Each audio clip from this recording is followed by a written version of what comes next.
jako je bitno da mi podignemo taj puls, jel tako, na tih 200 otkucaja. Medicinski pregled podrazumeva, znači, pregled EKG-a srca, jel tako, u miru, fizikalni pregled u miru, merenje telesne visine i težine, ali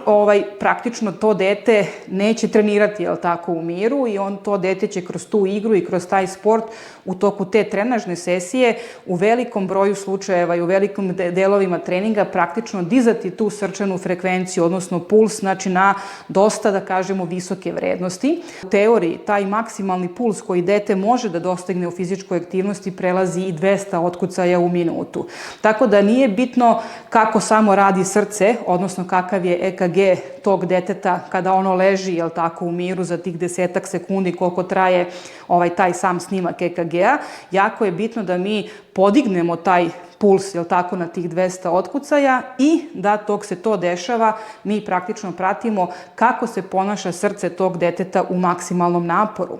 Pored toga što pratimo EKG srca u naporu, ergospirometrija je jedan odličan test opterećenja zato što dete nosi takozvanu jednu masku na licu i to deci bude vrlo interesantno jer pomisle da su kao astronauti, da idu, znači, gore u svemir,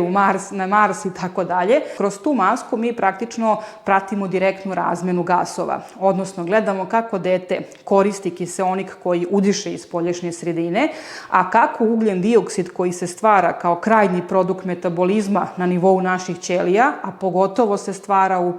povećanim koncentracijama kada dete trči i skače, kako pluća kao organ gledaju da izbace taj kiseonik iz spoljašnje sredine. Tako da proverimo tokom ergospirometrije i kako rade pluća tog deteta, proverimo kako radi srce, odnosno kako radi srčani mišić. Gledamo ne samo EKG srca u miru, u smislu da vidimo da li ima poremećaja ritma i provođenja srčanog impulsa, nego ono što je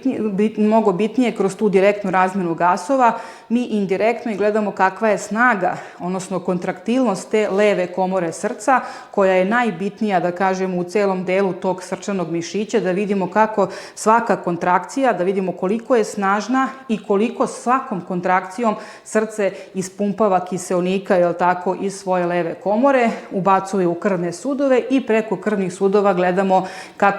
kako praktično ti krvni sudovi dopremaju kiseonik do mišićnih ćelija i kako mišićne ćelije na kraju praktično koriste taj kiseonik da stvore energiju za rad.